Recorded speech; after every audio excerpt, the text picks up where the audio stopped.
What's the strangest thing a fan has ever asked you to do?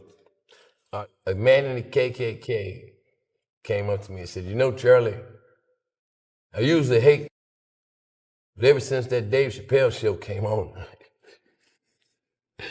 you and Dave Chappelle make me and Bubba love niggas every Wednesday night.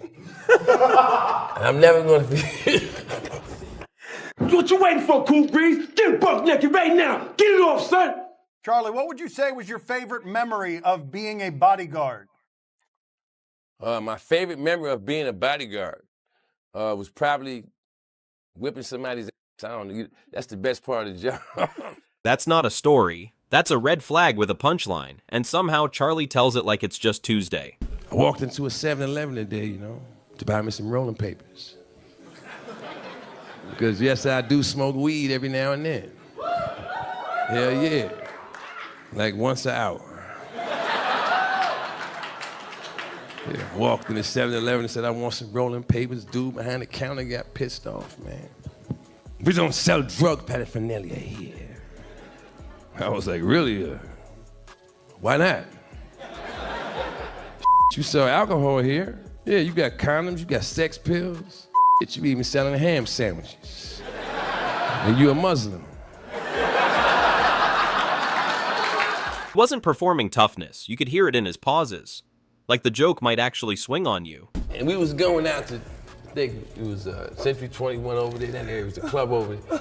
He said, "Yo, man, you ought to wear this jacket tonight." So the jacket was a green glitter busboy jacket. I'm trying to get I'm coming out the Navy, all I had was uniforms. I put the busboy jacket on, and I had my chains and all that. And then we went to the club, and I thought I was clean, and we walking through the club, and I hear everybody go, "Yeah, man, it's Eddie Murphy, man." So, hey, who's that behind the Oh, that's his bro. What that do? I don't know, he looked like he's a magician. Part bodyguard, part comic, part walking consequence. The kind of energy you don't heckle, you apologize to. So watching Eddie's success had to be bittersweet for a guy like you because it was not bittersweet. It was, I can't tell you bitter. how proud I am about my brother. There's nothing bitter about it. Be honest for a minute. I'm being totally honest. There must have been times. I'm explaining to you why I wasn't. All right. I know my family's history. Go ahead. From the boat when they first brought us over here. Right. So to see someone rise above that, okay? Right. Because before my generation or whatever, I can't look back and go, "Oh, yeah, my uncle went to Harvard and then he was this." Right. No, we was, regular American black people, struggling to get ahead. And then one of us broke through. The first time I seen my brother perform on stage, the feeling that he gave me, I can still feel that feeling right now. Most people run errands. Charlie ran into situations and left with a story and a moral nobody asked for. The woman that killed my father. Oh, it was a woman. Yeah. Wow. Why did a woman kill your father? Lovers quarrel. Lovers quarrel. Oh, so your parents weren't together? Stories, no, they weren't together. Oh, okay. And it's one of the oldest stories in the books. I tell my kids, man, hey, man, if the girl is mad, don't close your eyes. Eddie gave him style, just not the right kind. Man walked out looking like Vegas had a dress code. Hey, listen, guys, you seem to want to be a comedian. And I'm going to be honest with you, I'm an equal opportunity employer. You got 2 minutes? Come on up here, man. Come on up here, word, Mark. No, hold on, wait. If you keep making outbursts and laughing, you funny, right? Come on up here and be funny. I don't really want to come. I don't have any jokes. I work at the post office. Shut the up, man. But underneath all that chaos, there was pride. Not competition, just, we finally made it out. And hidden within the ranks of that 6.5 billion, believe it or not, is a secret society comprised of all races and nationalities. Yes, they've touched the lives of everybody in this room tonight on many occasions. Some of y'all just today. Now I'm going to tell you who these people are. And y'all know who these people are. They look just like you and me. They got the same things we got: houses, cars, jobs, money, family, health, looks. You don't know anything's different till you talk to this mother. for about 2 minutes. And then you be like this, hey, wait a minute.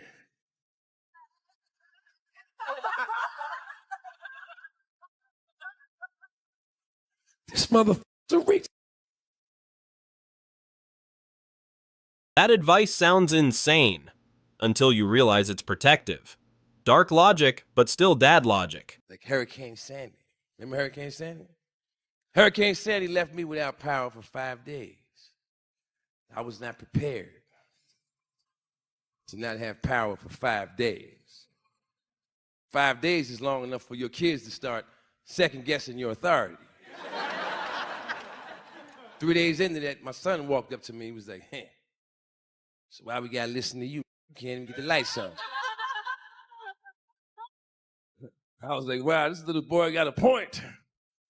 Crowd work for most comics is playful. For Charlie, it felt like a warning shot. Rick is encouraging me, you know, he shows up at my brother's house, up. Nice place, And he gets on the couch and says, why don't I stretch out? and just started grinding mud on us. F your couch, buy another one, you rich motherfucker. And we standing there looking at him. He's looking right in our eyes as he grinds this mud. We went over there. Like, hey, Charlie, baby. Oh. And we held him down. And we just wailed on his legs. Ah! You were cold as ice. But still, Rick James, even after taking a beating like that, your couch, I haven't kicked out of better homes than this. I'll be back. You black my brother, you know, he's a lot more compassionate than I am. He's looking and Lemon's driving off. We said, wow, man, Rick really needs help. I was like, yo, we just gave him some help. He'd say something reckless, then make it sound wise, like danger, but with a lesson at the end. And I had the Jerry curls coming out, and I had my slick to the side and all that. And Prince came in. That's when Purple Rain came out, and Prince was the you know what I'm saying? Prince had on it was like a Zorro type outfit. It had the ruffles that come down in the front. Prince started talking to my brother. Hello, Eddie Murphy. Prince, what's up? Well, would you like to come to my house and listen to some music? Ooh, that's cool. Fruity, get the car. This bores me. Is anyone up for a game of basketball? How about you and your friends versus me and the revolution?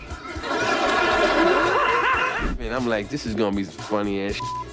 So they come out, right? And I look at them and they still got on the same shit they be wearing at the club. I mean, I kind of learned something that day. They never judge a book by its cover.